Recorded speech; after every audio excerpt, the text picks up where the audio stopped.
Bueno, y lamentablemente todos estos retrasos en el conteo de OMPE y el Jurado Nacional de Elecciones hacen que el tiempo que queda hasta la segunda vuelta, hacia las elecciones de segunda vuelta, sea muy corto y probablemente no alcance para abordar todos los temas que la ciudadanía debería exigirle abordar a los candidatos que pasan a la segunda vuelta. Uno de ellos, dentro de la amplia gama de temas importantes que conciernen a la ciudadanía, es el tema de la minería ilegal, porque este tipo de economía ilegal trae consigo una serie de problemáticas de arrastre también. De hecho, uno de los que más preocupa a la ciudadanía hoy por hoy, que es la inseguridad, también guarda relación, además de trata de personas, narcotráfico, sicariato y una larga lista de etcéteras que tienen relación y tienen base en la problemática de la minería ilegal. Hoy tenemos un invitado especial, quien es César Ipenza, abogado ambiental y miembro del Observatorio de Minería Ilegal, que ha hecho un análisis de qué es lo que propone cada uno, perdón, que qué es lo que propone cada uno de los dos partidos que pasan a la segunda vuelta y si es que realmente alguno tiene un compromiso con la erradicación de este problema de arrastre. César está ya conectado con nosotros. Sí. César, ¿cómo estás? Muy buenas tardes. Muy buenas tardes y muchas gracias por la invitación. A ti por el tiempo. César, bueno, yo daba una breve introducción sobre lo grave que es el tema de la minería ilegal y lo poco que se aborda o cuando se hace de una manera muy superficial, la importancia que tendría que tener para nosotros como ciudadanos con miras a la segunda vuelta. Primero, y antes de entrar en detalles, ¿por qué? ¿Cómo explicarle, o mejor dicho, cómo informar mejor a la audiencia sobre la importancia que tiene este punto en los planes de gobierno y por qué nos afecta a todos? Bueno, en principio todavía subsiste una visión errada que cuando hablamos de la minería ilegal estamos hablando de afectación a plantitas y animalitos. Todavía la gente piensa que es una situación totalmente distante a nuestra realidad, pero lo cierto es que la minería ilegal ha copado las distintas instancias del poder, desde el Congreso, desde el Poder Ejecutivo, los gobiernos subnacionales, que en la práctica lo que han hecho es flexibilizar el marco para evitar, por ejemplo, el control de organizaciones criminales y justamente se han aprobado diversas leyes que facilitan el incremento de esta actividad.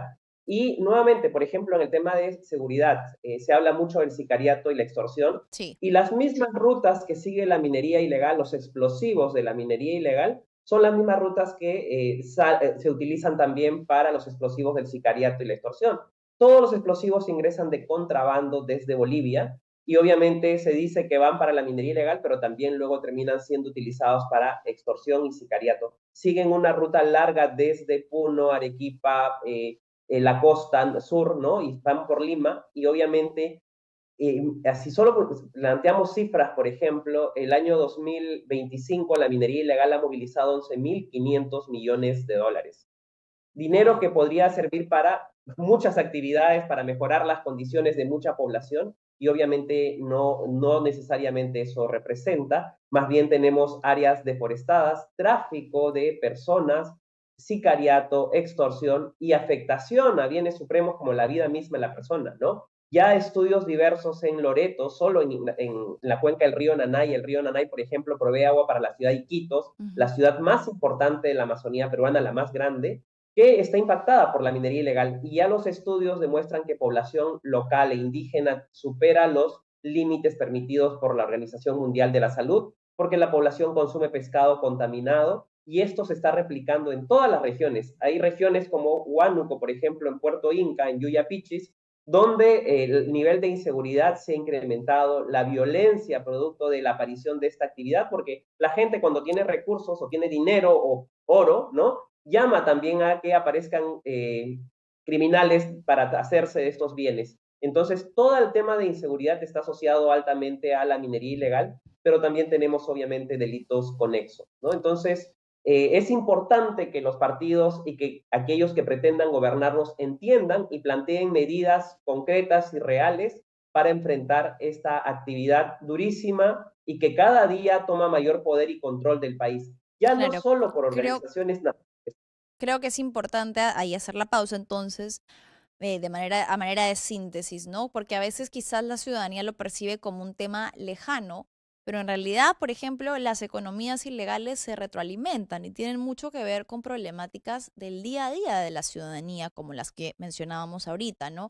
La inseguridad, el sicariato, el ingreso de armas, el descontrol en esa área, pero además con temas que también deben preocuparnos a una escala un poco más grande, como la preservación de nuestros recursos naturales, que son de los que necesitamos para subsistir y para vivir, la explotación de nuestra Amazonía y de diversos recursos que tenemos, y además de eso, pues todo lo que también conlleva, ¿no? La destrucción de poblaciones enteras, temas de salud, ¿no? El de tener, es increíble y es inaudito que podamos concebir que haya niños que nazcan con niveles de plomo, de cadmio elevados en la sangre, que no puedan alimentarse o tomar su propia agua. Y bueno, y uno que a mí en particular me preocupa mucho, que es que siempre la minería ilegal trae consigo la trata de personas. Entonces, no se queda solamente ahí, sino que tiene muchas ramificaciones que deberían importarnos. Partiendo de eso, ustedes han hecho un análisis en el Observatorio de Minería Ilegal sobre los planes de los dos candidatos que ya es confirmado van a la segunda vuelta. ¿Qué nos dice cada uno? ¿Qué han encontrado, César? Bueno, en principio llama la atención que ninguno de los partidos proponga concretamente la eliminación del régimen que vivimos con este reinfo, Mm, y debemos precisar que el reinfo es un mecanismo de impunidad, ¿no? Por ejemplo, si yo estoy inscrito en el reinfo, puedo contaminar, puedo destruir bosques, afectar fuentes de agua o derechos fundamentales, y la Fiscalía Especializada en Materia Ambiental no me puede procesar por minería ilegal.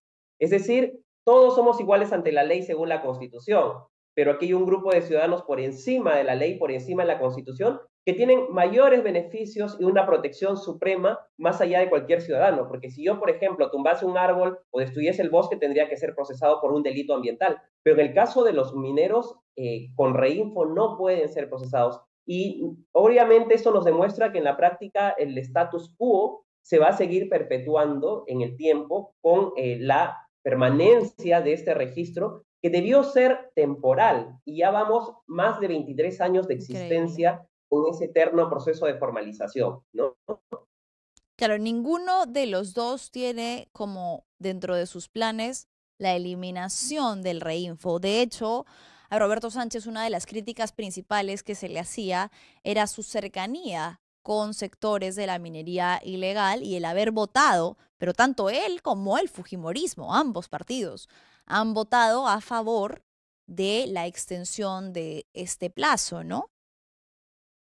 Así es, ¿no? Y otro tipo de leyes también. Casi todas las votaciones a favor de la minería informal, ambos han actuado de manera muy similar, ¿no? Entonces Mm, aquí la única diferencia es para mí, con toda la experiencia que tiene Fuerza Popular concretamente, para mí han sido bastante ingenuos, y disculpen la calificación, ¿no? Porque obviamente el partido de los mineros informales es Juntos por el Perú, concretamente. Uno ve los niveles de reinfos vigentes y son distritos que han votado casi en su totalidad por Juntos por el Perú actualmente, ¿no? La única diferencia que yo creo es que la señora Fujimori no ha sido congresista, ¿no? Versus el señor Sánchez, y el señor Sánchez en la ¿cómo que no ha Comisión de sido Energía, congresista? Ha tenido mayoría de la bancada. Ella es una no, congresista por extensión.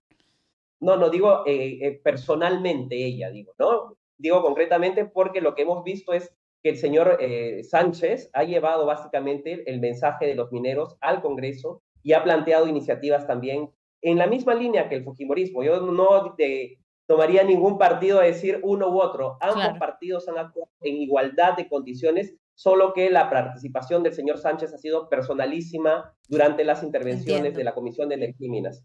Claro, sí, sí entiendo, ¿no? Y también él ha recibido en el Congreso también a grupos que planteaban esta extensión.